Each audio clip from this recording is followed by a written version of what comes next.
Welcome back everybody to another Auto World Zone video. This is the Honda Goldwing DCT and it's a fantastic touring motorcycle that offers comfort, tech and performance in abundance, but the price is substantial. It's 25 grand for this base Goldwing DCT and it rises up to over 32,000 for the Range Top Tour DCT. So if you're thinking of buying one, you're probably not doing it on a whim and you probably want to be sure. We've borrowed this one for the past couple of months from Honda, and also a couple of years back I borrowed a Tour DCT, and we've also trawled as many owner reviews as we can find online. So with all that in mind, here are the 7 key things that I think you need to know before you buy.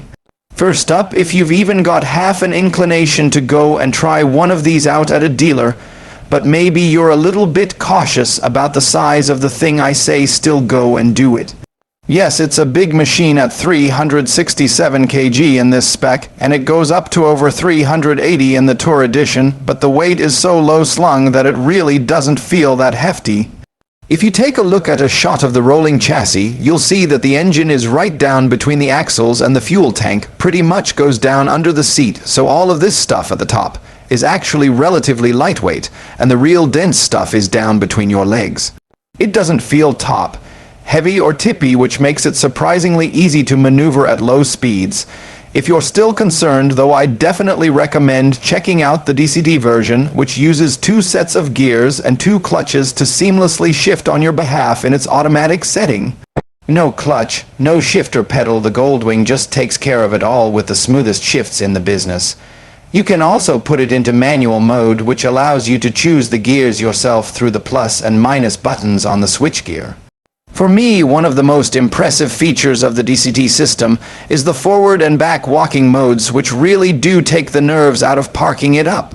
Some similar systems I've used in the past use the starter motor in reverse to push the bike backwards, and while they do work, it's a little unrefined. But this walking mode makes use of the automatic clutch and feathers out just the right amount of power for a steady, manageable creep. Out on the road, this thing for me is super comfortable. The bars are raked back and wide, which gives you that sort of commanding feel, and these almost car-like folding mirrors actually give you a decent amount of wind protection on your hands. The seat is like a big tractor, generous in width and cushy enough too. The only problem for some riders, perhaps those considering a move from an American brand, is that the flat 6 engine layout pretty much rules out the option of forward foot controls or highway pegs, aside from some inelegant looking aftermarket options. Personally, I prefer mid controls, and they keep your legs nice and toasty on a cooler day. Taller riders, though, you might want a demo before you buy. I would also recommend taking a look at the accessory tall touring windscreen, which also comes as part of the full accessory pack. It's monstrously tall and provides more wind protection than any other motorcycle I've ridden. Fantastic on the motorway. It's quiet, keeps the weather off, and has power adjustment using the switchgear button. Speaking of comfort, shout out to the sponsor Flying Eyes. They make flexible glasses ideal for bikers, etc. Sponsor message. Now, I've spoken a lot about comfort here, but that's not to say that this is just a cumbersome, cushy bike. This big 1.8L flat 6 engine is super smooth, so it's brilliant for motorway cruising, but it's also got stacks of torque and a decent top end. Don't be fooled by the DCT, it does try to get into higher gears quickly for efficiency. So try sports mode, where it holds gears longer, or use manual buttons. Listen to this bike sing, it becomes lively and playful with that brilliant flat 6 soundtrack. Yes, it's big, but it's also entertaining and has an impressive kick. Handling is impressive too. This generation uses a double wishbone front end instead of a regular telescopic fork. It does a great job of separating turning, braking, and suspension duties, so the steering still feels light and flickable despite its size.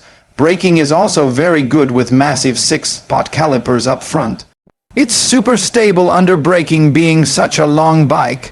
The linked braking system works seamlessly and presumably shortens stopping distance. All of this, the chassis, weight distribution, power delivery, makes it fun through corners. It feels more lightweight than it actually is until you occasionally brake too late and remind yourself what's beneath you. Are there any shortcomings? Maybe a couple. The fuel tank isn't humongous at 21. 1L especially for such a big engine.